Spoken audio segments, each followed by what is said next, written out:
السلام عليكم ورحمة الله وبركاته. هنعمل قراقيش الفطار بمقادير بسيطة وسهلة.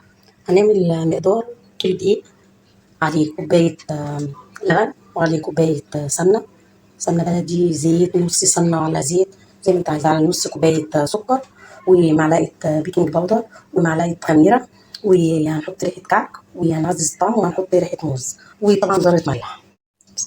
هنجيب الدقيق، طبعا نخلناه، وهنضيف رشة ملح.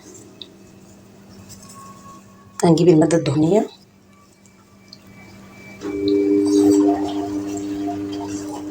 وهنبس بقى الدقيق بالمادة الدهنية كويس. هستخدم ايديا. بسم الله الرحمن الرحيم. هنبس الدقيق كويس كده في السمنة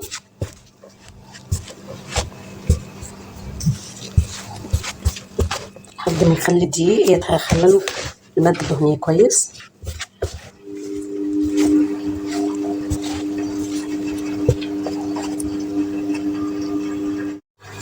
كده بسينا الدقيق كويس بالمادة الدهنية لحد ما بقى عامل زي الحبيبات كده.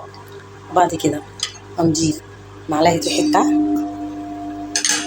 وهنضيف معلقة كيك شيف أو بيكنج باودر،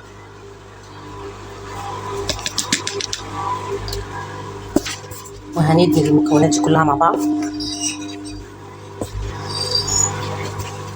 كويس.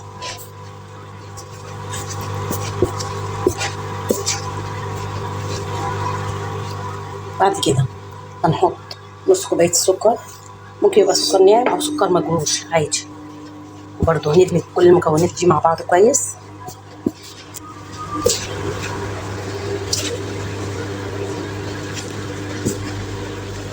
ده كده قبل ما نحط السوائل. تمام كده بالإيد، مش شرط يعني مضرب أو عجان.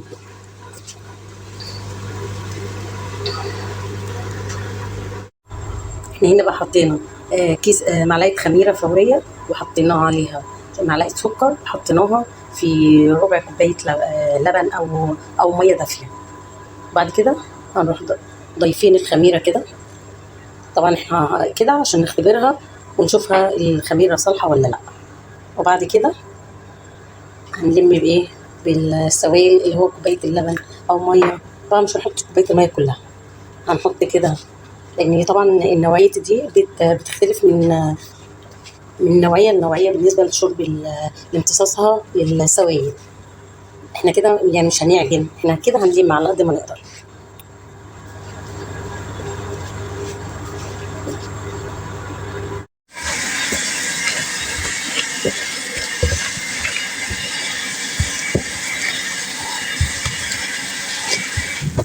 كده العجينة اتلمت خالص كده.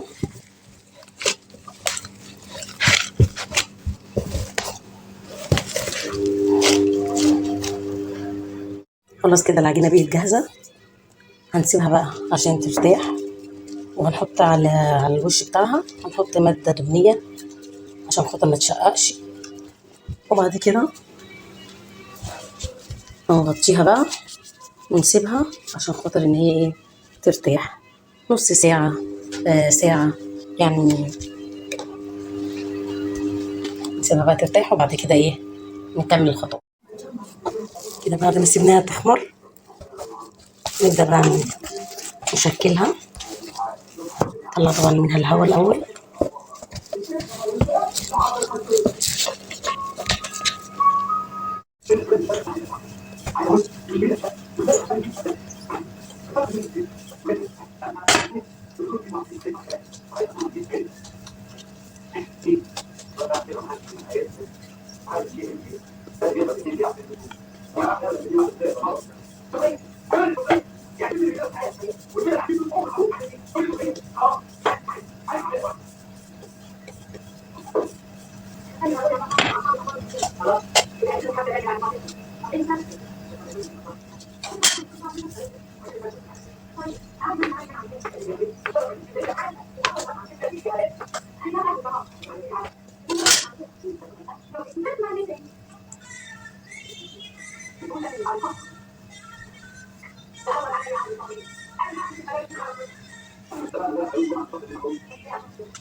وهنعمل بقية كمية.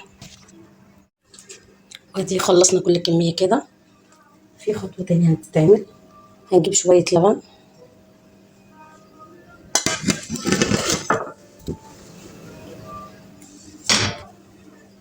ونحط عليها معلقة عسل أسمر،